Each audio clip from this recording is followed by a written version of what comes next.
So now that we have our activity details component, what we're also going to create at this stage is the structure of our activity form, which is going to allow us to edit and create activities. So let's head back into the documentation for Semantic UI React. And if we take a look at the form collections, then we can see the different options we have available for forms. And we can see the sort of styling we get for our forms as well inside here.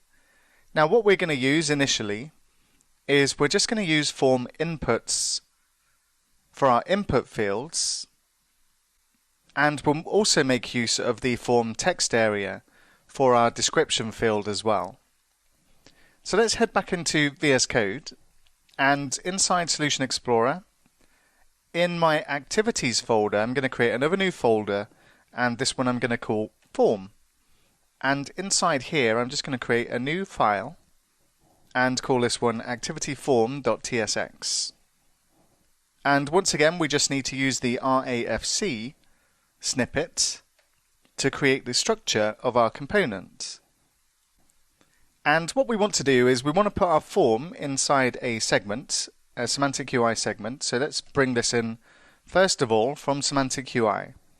And then we need a form, so let's bring in form also from Semantic UI. And inside our form are going to be form inputs. So I'm just going to specify form inputs. And we'll just give these placeholders, and I'll set the placeholder equal to title in this case. And we need 6 input fields, so I'll just copy this down 5 more times. And the second one will be for our description. The third one will be for our category.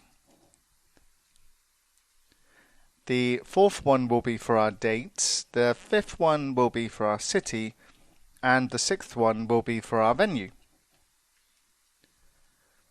And let's go ahead and just add this as it is now into our activity dashboard.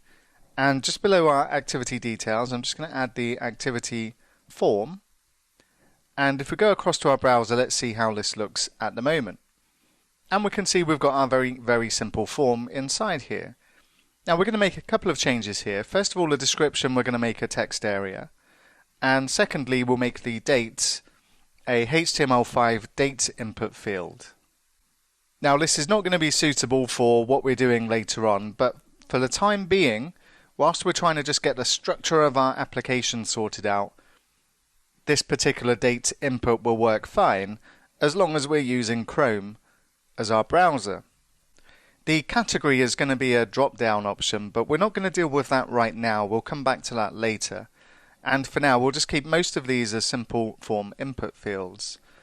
So let's head back to our activity form, and first of all we'll change the form input to a form text area, and we'll specify a number of rows, and we'll just set this equal to 2.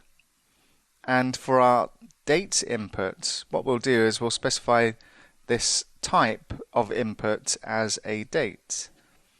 And if we go across and take a look, what we can see is we've now got a text area for our description, and we've got this date input for our date field. Now this works absolutely fine in Chrome, and we can select a date, and we've got a little date widget inside here, but this is not the same experience across all different browsers, and dates is something we're going to come on to separately. So for now we're just going to do the simplest thing we can, and that's to make this a date input. So now we've got the structure in place for both our details and our form. What we want to do next is be able to select an activity from our list and display this in our details component. And we'll take a look at that next.